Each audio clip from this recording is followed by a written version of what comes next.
This podcast is brought to you by Elite Level Status Wines. My wine journey started with drinking cheap grocery store wines that were really acidic and gave me headaches.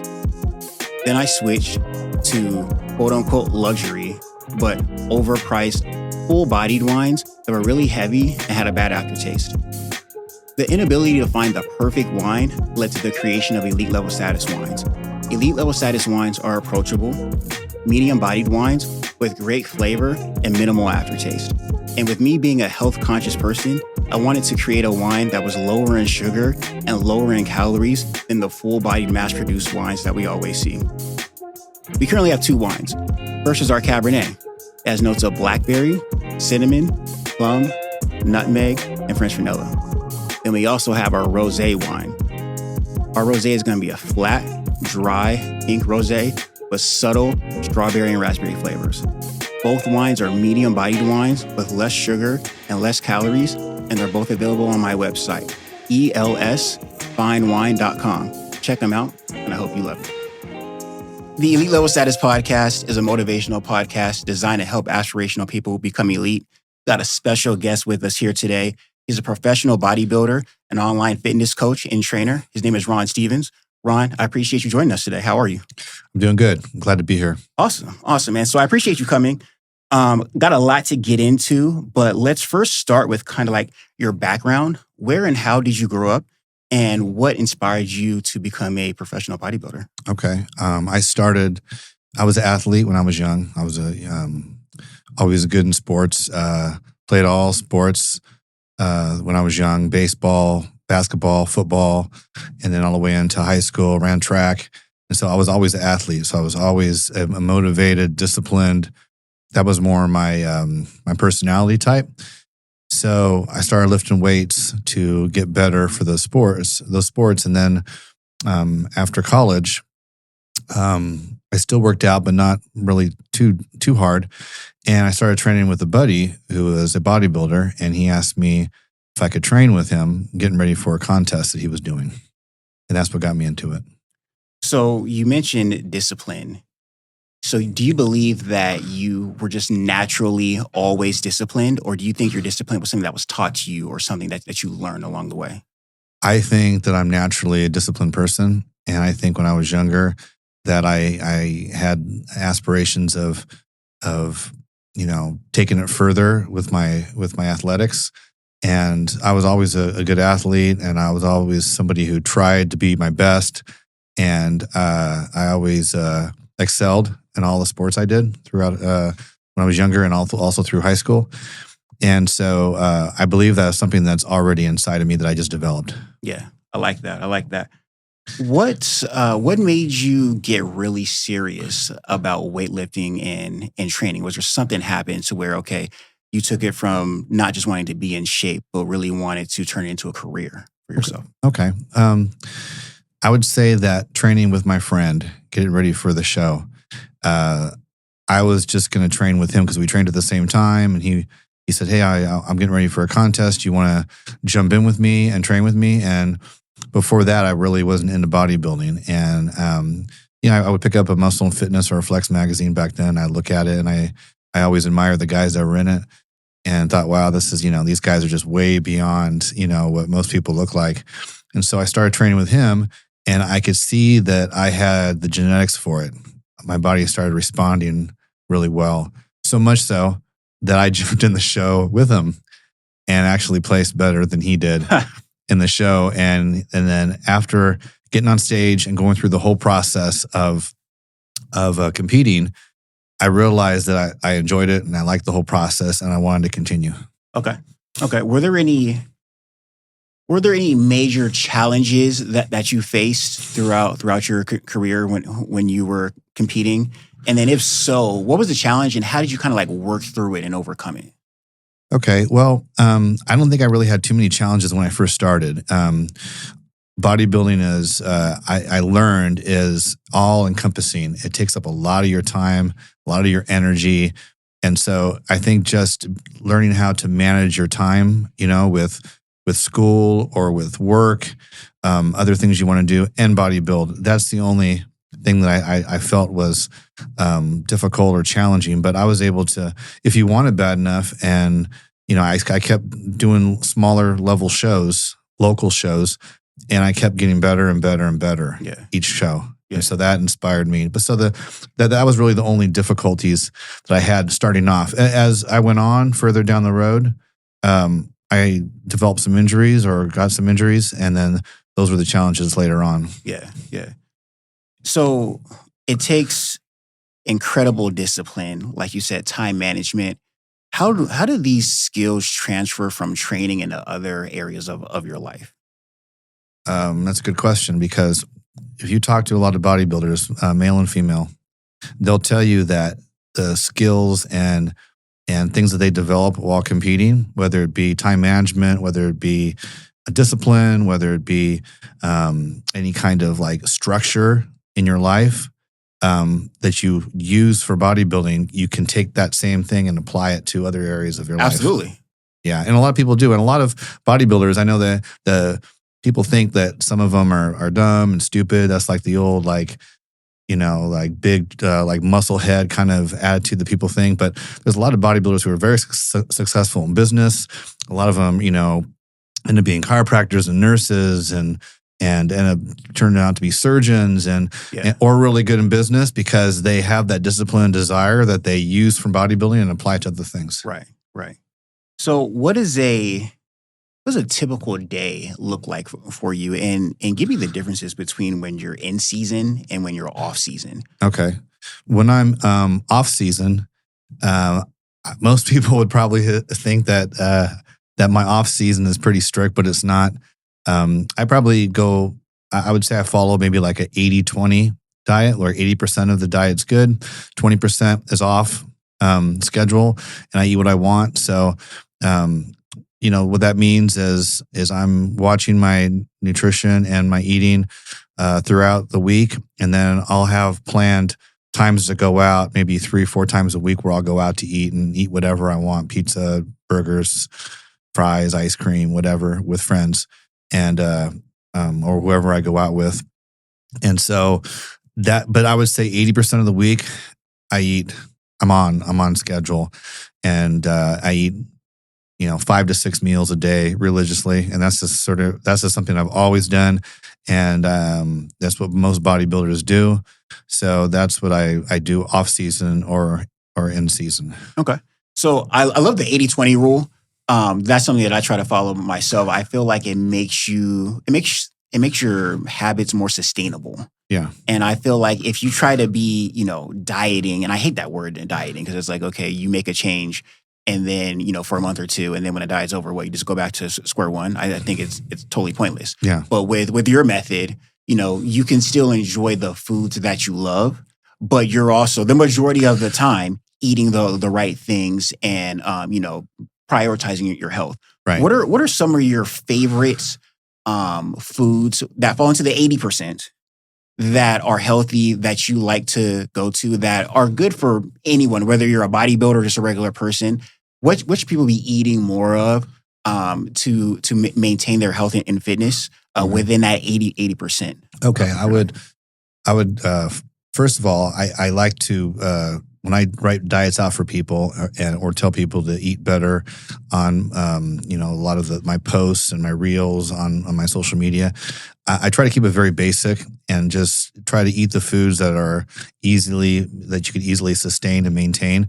So those would be any kind of meats, chicken, fish, turkey, lean beef, eggs, for the protein, and for the carbohydrates, oatmeal, rice, cream of rice, all different types of veggies, an assortment of veggies. And then for the essential fats, you're looking at like avocados and fish oil and things of that nature. Some nuts, are good. So those would be considered in the 80% range. So you're not against carbs. I hear some people trying to go like carbless. I feel like that's hard sometimes, but you're...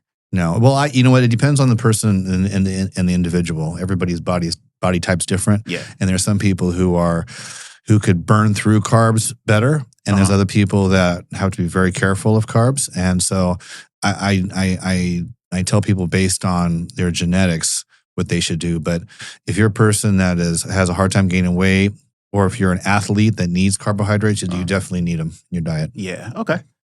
Let's dive into your business now. So from a training and coaching aspect, what inspired you to start doing that?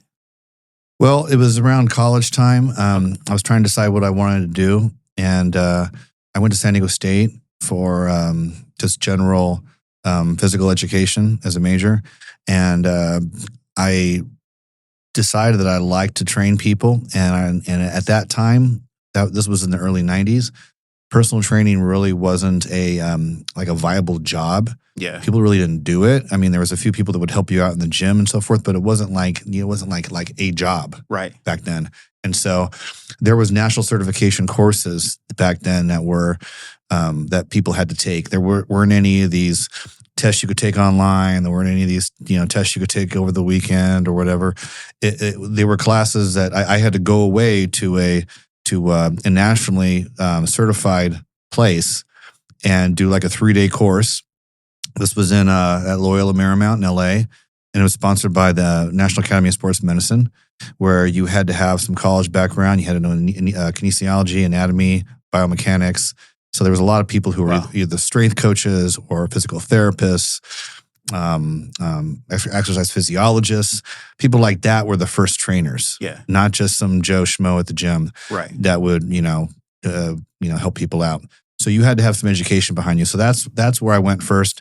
And I took a 3-day course. So they sent me a manual that was maybe 2 inches thick, 3 inches thick that I had to study. And then I stayed on campus and I roomed with a physical therapist, and he helped me with some things. I helped him with some things. And there was practical exams. And so it was a lot more extensive back then to be a trainer.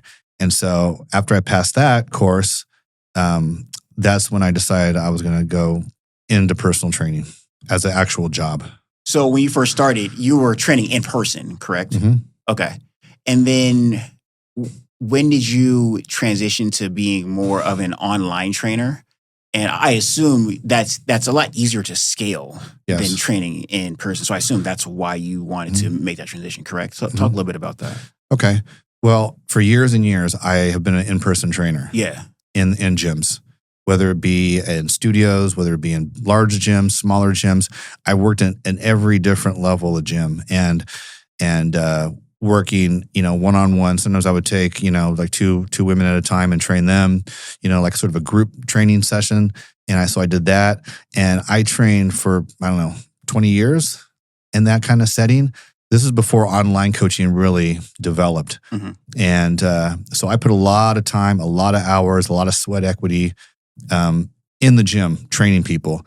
And then I got to a point where I wanted to, like you said, scale it and be able to do more online coaching and not have to be in the gym all the time and still reach a lot more people. And that was my goal. So at this point in my career, I'm pivoting more towards the online aspect of it, where I could reach more people and not spend, 12, I was literally spending 12, 13, 14 hours a day in the gym. Oh yeah, I can imagine. And I had a lot of clients. I had, at one point, I had up to 60 clients working 6 days a week. I'd take off Sundays and I would work from 5, 6 a.m. until 6, 7, sometimes 8 p.m. at night, and to build my business. And I basically didn't say no to anyone. Yeah. I just took everybody on. And I wanted to do that because I wanted to be successful. And so, you don't want to do that forever. And as I've, gotten older, I'm trying to be smarter, and I'm trying to, not work harder, work smarter. Yeah. Your time is the most valuable thing you have. Yeah. And so if you can be more efficient with it, then that's definitely the best thing to do. So for people watching this, dive into kind of your training strategies.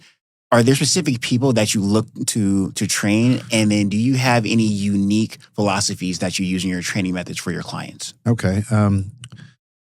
At first, when I first started training people, I would take all people on. And for a large percentage of my training career, I trained a lot of housewives and some businessmen, a few athletes here and there, high school athletes, and a few people training for contest bodybuilders, fitness competitors, so forth.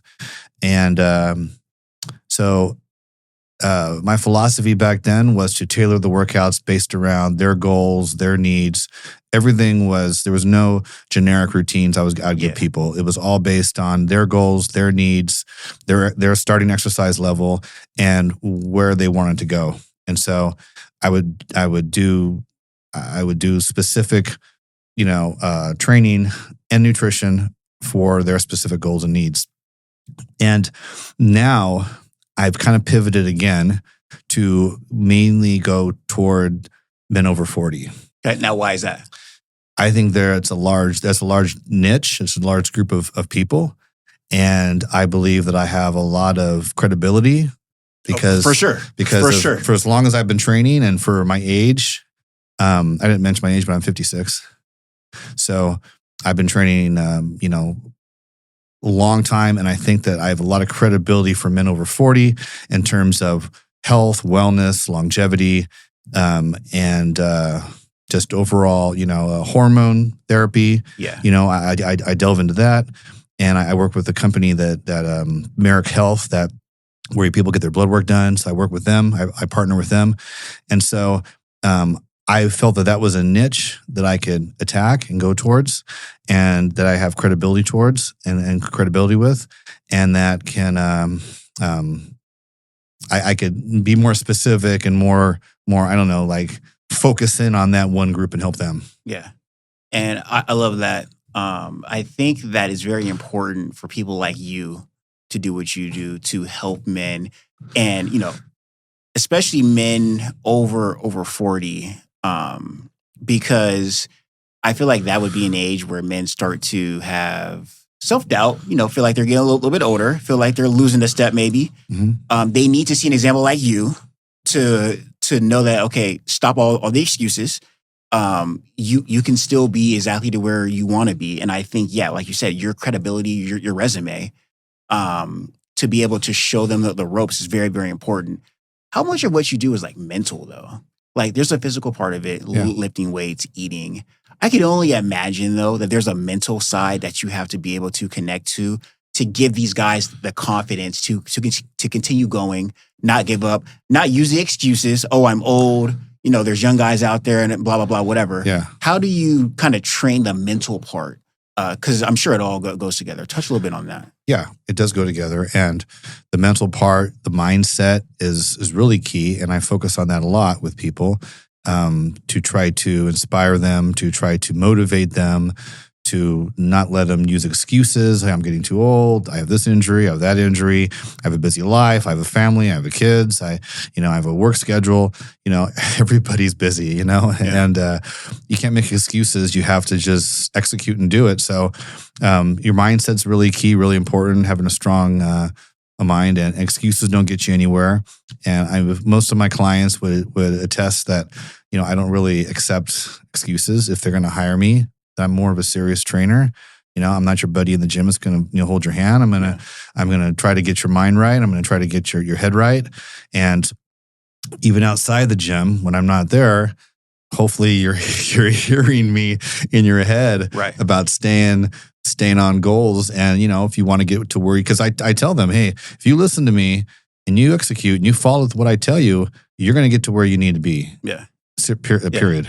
And I love it. And that's one of the reasons why I wanted to have you on. I feel like being physically in good shape gives men confidence, that confidence can move over into other aspects of their life. I feel like a lot of times men, and you don't have to be over 40. I mean, there's people in my age group that are losing confidence and like tapping out. And I think that you don't want to, people don't have sympathy for men, in my opinion. I feel like sympathy is for like women and children. Men have to get the job done. I agree. I feel like someone like you are very, very important to keep men from going down the path of, oh, woe is me, feel sorry for me. No, there are no excuses. No one's going to feel bad for you. You have to figure out a way to get the job done.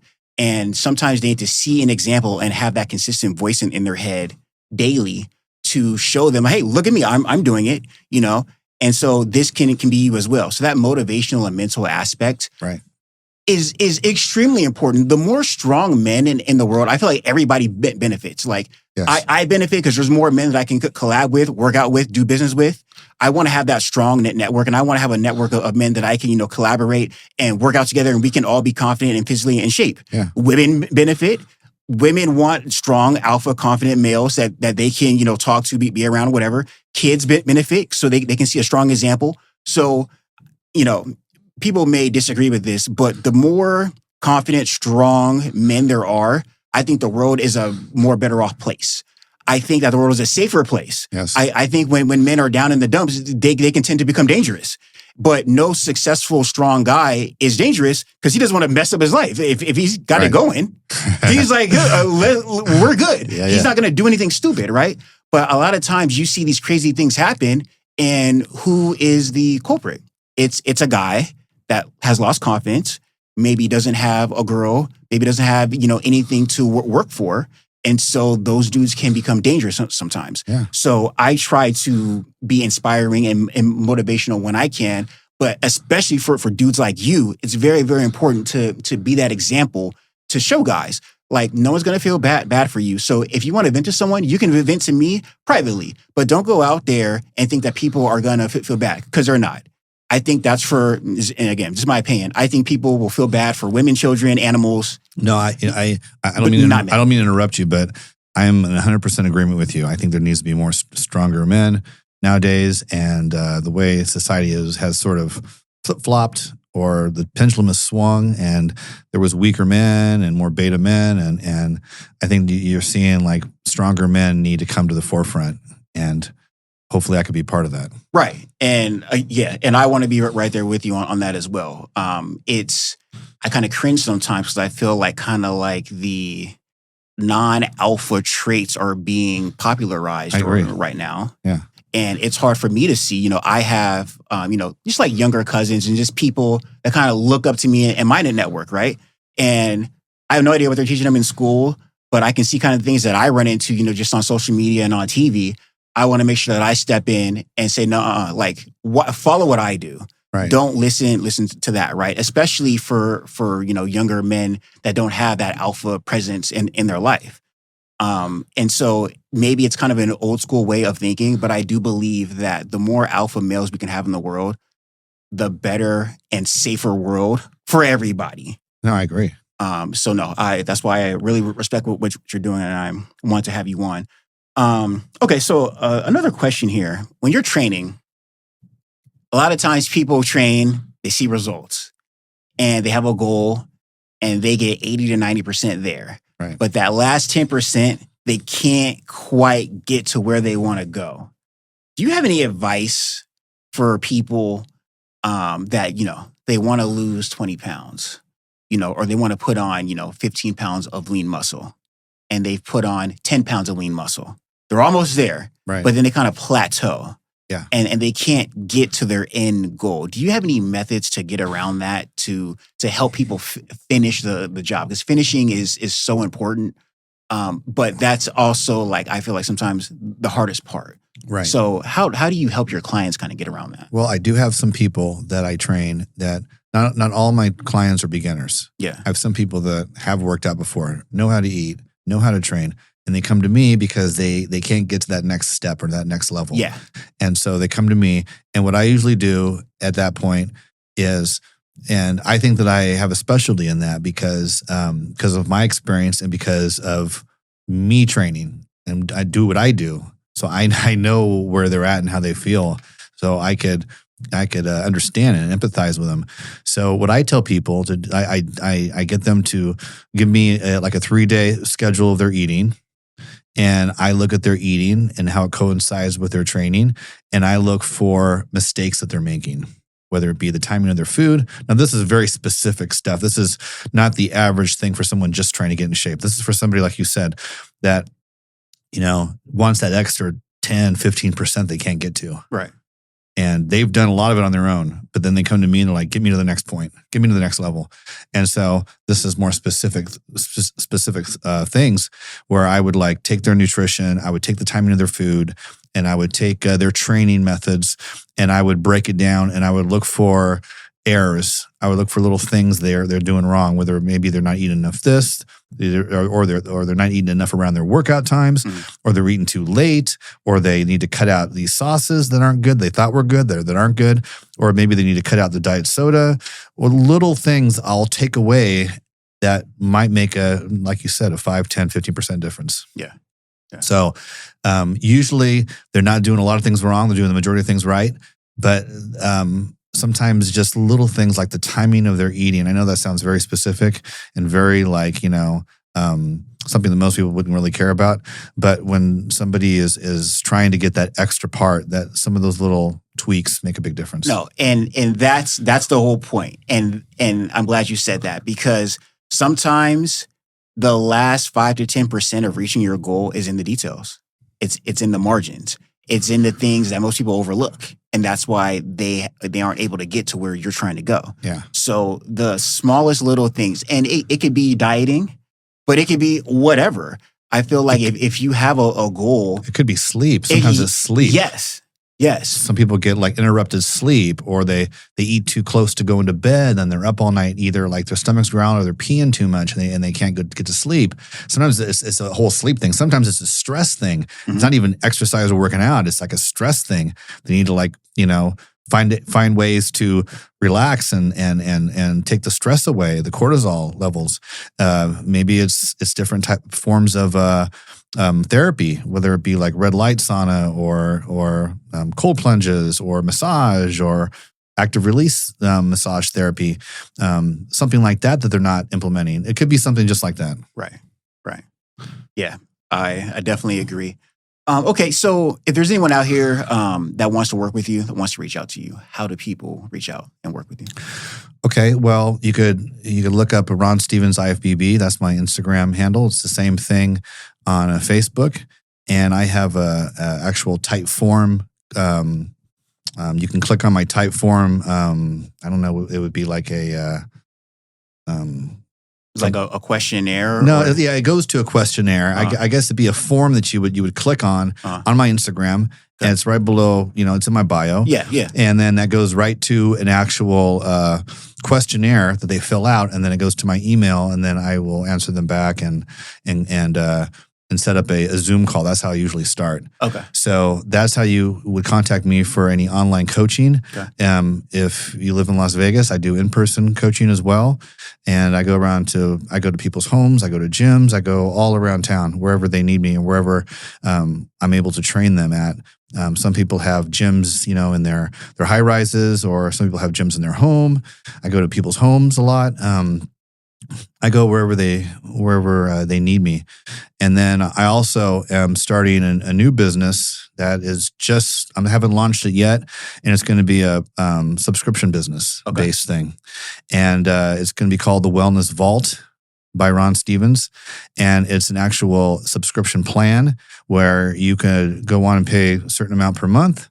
And I have a website, I'll have a landing page, and then you get access to recipes, nutritional advice, exercises, and a weekly newsletter. And that's something I'm developing right now. Smart. That I'm in the works for. I'm in the works doing. And that's going to be a subscription for just you pay a monthly fee, and you get all of this. Okay. There'll be like an ab plan. There'll be like an arm routine, and so I've been working with some people with that, working with some people to develop that. And so that's in the works. My website's just about done, and I'm packaging it all together. And then that's going to be coming out probably the next 2 or 3 months. Okay, perfect.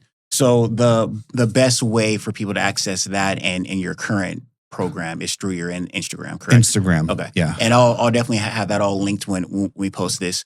So one more question. So with your current online program, so people do the Zoom meeting, they tell you their goals, and then you basically craft a training regimen for them to do. But when it's online, they have to pretty much go and execute the plan that you give them, and then check in with you once a weekly. Okay. Once a week, yeah. Okay. The first